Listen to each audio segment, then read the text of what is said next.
Life best lived is life by design, not by accident. Not just, walking through the day, careening from wall to wall and managing to survive. That's okay.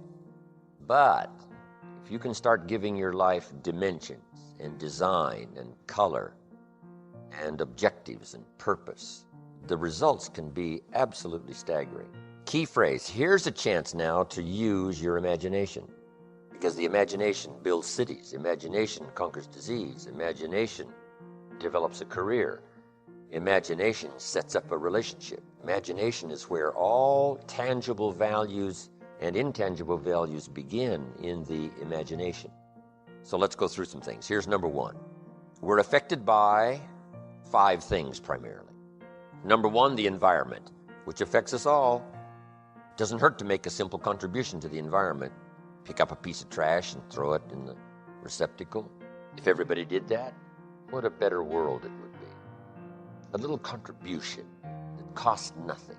The attitude is, if it's easy for me to conserve, if it's easy for me to do something that becomes my daily and yearly and life routine, what it does for my psyche, what it does for my self-esteem, even though it's quiet self-esteem. It's not publicized. It's not something you're recognized for, in front of an audience of 10,000. But it's something that you recognize. Here's the kind of person I am, whether anyone ever sees it or not. Here's the things I do that helps to accelerate my own self-esteem. I don't need public recognition. I have enough dignity to give myself honor for the things I do that make a contribution, whether anyone else does it or not. Now, it's easy to say, well, no one. It turns out the lights say, no one but me. I'm one of those rare individuals. And that doesn't have to be publicly recognized. Just so in your heart and soul, you are one of those rare individuals that does these little things. Next, we're affected by events. Some small, some big, some personal, some national, some global. But events affect us all. They're small events, daily events, family events, national events, community events. We're all affected by the events. Here's number 3. We're affected by knowledge. Whatever we know or don't know. Ignorance is not bliss. Ignorance is tragedy. Ignorance is devastation. Ignorance creates lack. Ignorance creates disease. Ignorance will shorten your life. Ignorance will empty your life, leave you with the husks, nothing to account for. Ignorance is not bliss. Here's another good one to note. What you don't know will hurt you. What you don't know will tragically affect your life. What you don't know will leave your life empty. What you don't know will leave you without a love affair or a relationship. What you don't know. So, we're all affected by knowledge, whether we know or whether we don't know. That's why you've got to read the books. Key phrase, the book you don't read won't help. Next, we're affected by results. Whatever results you're currently getting, the harvest of your own decisions. Those are your current results. We're affected by those, whether it's financial results or personal results or social results. We're all affected by results. Disciplines undone in the future give us poor results. Discipline managed well gives us good results. Here's number 5, we're affected by our dreams, our vision of the future. Next key, you want to make sure that the greatest pull on your life is the pull of the future. Some people live in the past and let their life be continually pulled and influenced by the past. And yes, we must remember the past and review the past to make it useful to invest in the future. But here's the key, make sure that the greatest pull on your life is the pull of the future. Now, if you're skimpy on your dreams, if you're skimpy on your objectives and your purposes, if that isn't very well planned, then it doesn't pull very hard. Then you have more of a tendency to be pulled by the past or to be pulled apart by events or circumstances or to be pulled apart by distractions. So in order to save yourself from being pulled apart by distractions or pulled back to the past, you want to now start really designing the future so that the greatest part of your attention and focus and pull, like a magnet, pulls you forward into the future to accomplish your goals. You'll develop a strong sense of happiness. You'll get a larger vision of yourself, because part of beginning to get a larger vision of yourself, all of us need some area of our lives where we can have a feeling of competence. That people know when they think about this area, that's something you do. That you eat and sleep that. And that you do that. You do that. And people know it. And you know it. And you know that you know this. If you don't know anything else, you know this. So you've got to work on it. When other folk are having a good time, you've got to have the strength of character to concentrate, to read, to digest information. If you decide in any particular area that you're concerned about, to make a conscious, deliberate, determined effort to read one book a month in that area, in 5 years, you'll be among the top 5% experts in the world. I read a minimum of 2 books a week. The average American reads only 1 book a year. If you decide that area that you love, that you are going to master that particular area, in this era of accelerated change, overwhelming complexity, and tremendous competition, as you begin to develop and expand your skills and your talents and your vision of yourself, you will always be in control of your destiny. The next thing is, whatever it is that you want to do, you want to do it massively. I have a friend who was telling me that his sales were down. I said, well, how many phone calls you make a day? He said, 25. I said, double them. Make 50 or 75 or 100. He said, oh man, that's just too much. I said, what do you mean too much? You behind on your bills? You're talking about too much? You know one way to get back on your feet real quick is to miss 2 car payments? There's no competition out here. Decide that you're going to push yourself. Most people won't do that. Most people give up on themselves easily. You know the human spirit is powerful. There's nothing as powerful. It's hard to kill the human spirit. They asked Benjamin Disraeli, a man who became the head of a country at a time when Jews were not allowed out after 10 o'clock. They said, how did you do it? How did you achieve it against such great odds? He said, nothing can resist the will of a people that will stake even their existence on the extent of their purpose for good.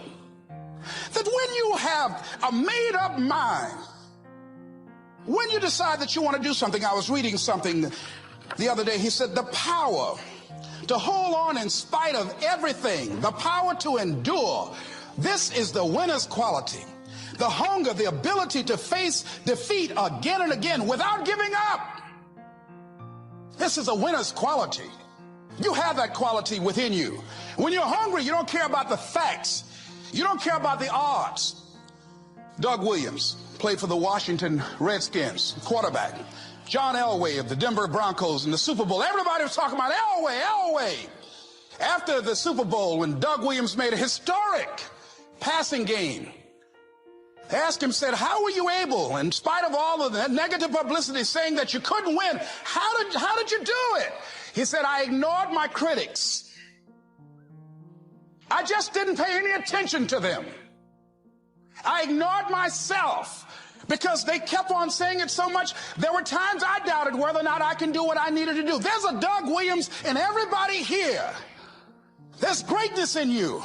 And you've got to learn how to tune out the critics outside and the critic inside. And since I'm going to do this, I'm going to harness my will. And I'm not going to let anything stop me.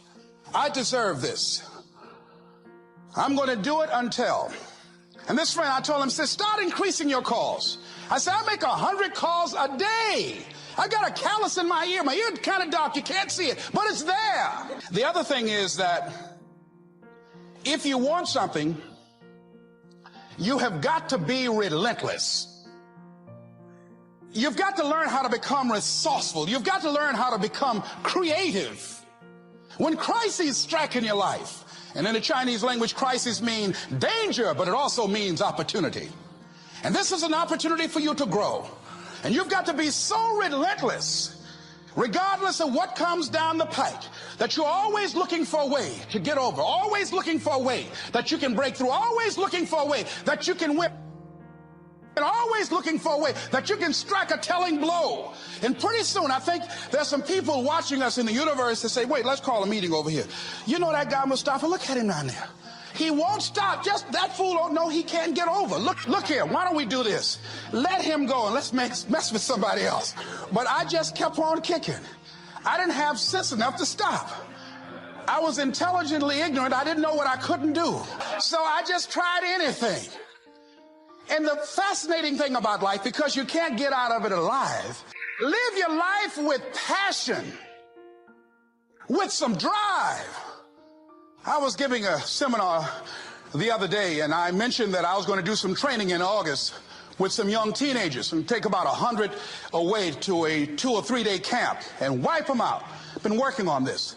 So after the speech, one of the parents walked up to me and said, Mr. Brown, I'd like for you to do something for my son. He's not motivated. And so if you don't have any fire, you've got to watch the people, the relationships that you develop. Have people of kindred mindsets. If you're around folk who are dead and negative all the time, they will affect you. You want people that are around you that have smiles on their faces, looking good. I was telling a group last week, Abraham Lincoln refused to hire a guy because of his face. They said, but the guy can't help it. He said, anybody over 30 is responsible for their face. So you've got to watch your countenance, watch your face, have an uplifted expression, watch your body posture. All of these things affect you psychically. But it wasn't until I joined the monastery that my guru taught me that concentration is something that you can learn, you need to learn how to do, and then you need to practice to become better at it.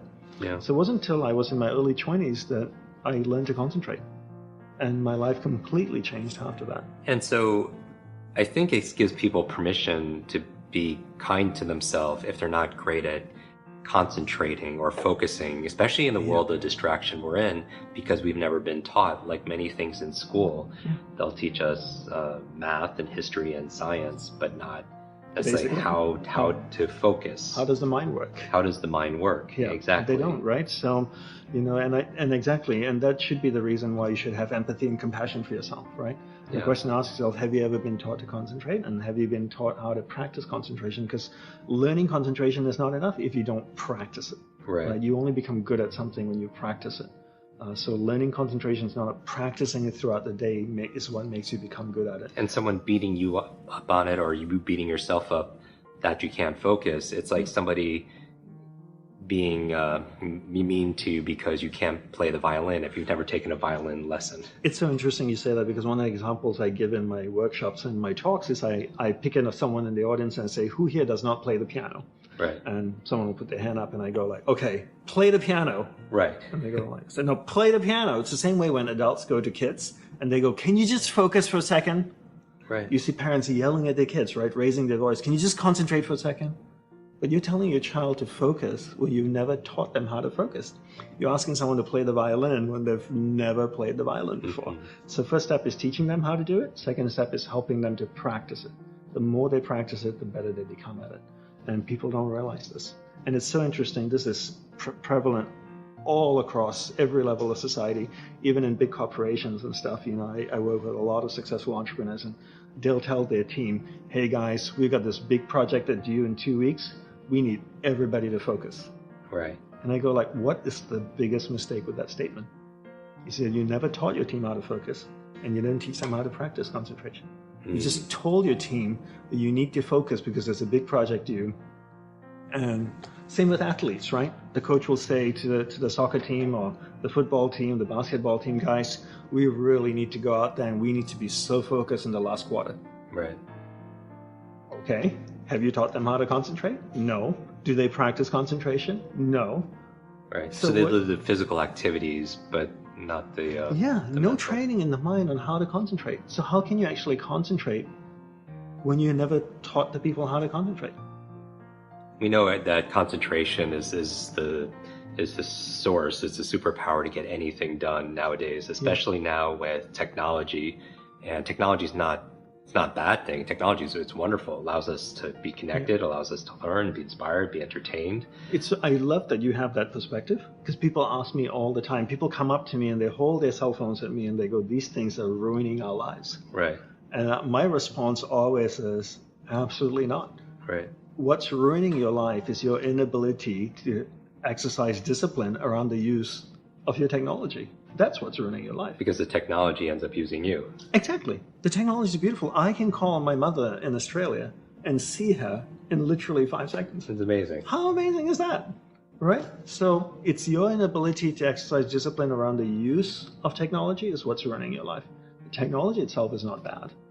Right? And it's having an effect we're letting it affect our focus and our concentration. Exactly. Because every like, share, comment, cat video, this dopamine flood, and we have this monkey mind. Yes. So what do we do about this? How do we train our concentration? Is it like a muscle?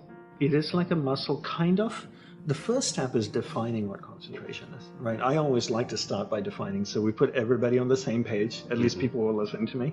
So I define concentration as the ability to keep my awareness on one thing for an extended period of time. So if I can keep my awareness on you for an extended period of time, I'm concentrating. If my awareness drifts from you to something outside, to the sound I hear, then I'm being distracted.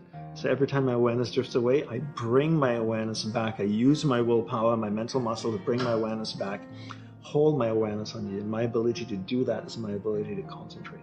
So now that we've defined what concentration is, then the next step is, how do you practice concentration? And one simple task I tell people is to practice doing one thing at a time. Keep your awareness on one thing at a time. So if I'm having a conversation with Jim, then I give Jim my undivided attention. I keep my awareness on him. If it drifts away, Jim's talking to me, and I'm listening to what he's saying, and then my awareness starts to drift away, and I'm thinking, I'm going to have for lunch today. I should go try that restaurant that's on the side of town. And then I go like, what did you say, Jim? Right? So I bring my awareness back to you. It drifts away again, I bring it back. It drifts away again, I bring it back. And I repeat this practice 1,000 times, 100,000 times, 1,000,000 times, till I train my awareness to stay on one thing for an extended period of time. And it doesn't take as much effort after you trained. No, it doesn't. Now I can concentrate really well. There's not a lot of things I can do very well, but I can concentrate well. And I noticed that because when we met at a conference with thousands of people that we were both speaking at. Yeah. And when you're talking to somebody, you're very present with them. Yeah. And that also, for our accelerated learners out there, that helps with your memory. You're more likely to remember that conversation or that person's name if you're concentrating. Exactly. Or if you're concentrating when you read something. Yeah. A lot of people, they can't sustain their focus and their mind is somewhere else, and they read something and then forget what they just read. Yeah. Because it never registered. I always ask the question, what's the greatest impetus for leading a focused life, right? What's the greatest impetus for leading a focused life? And for me, it's death, right? Death is the greatest impetus. We have one life. Mm-hmm. Even though I subscribe to the philosophy of reincarnation, I believe that I have one life as me, right? And it's finite. And it's finite, right? I don't believe life is short. I believe it's finite, right? If I have 40 years to live, that's a long time. It's not short, right? But I want to know, on my deathbed, I want to be able to look back on my life and go, that was amazing. And the only way I can say that is if I could be present in all the experiences I've had throughout my life. How am I present in all those experiences? If I'm concentrated. People talk about being present, being in the moment, being in the now. And you see all these cute little Instagram quotes floating around. Be in the moment, be in the now. No one tells you how the hell to do it.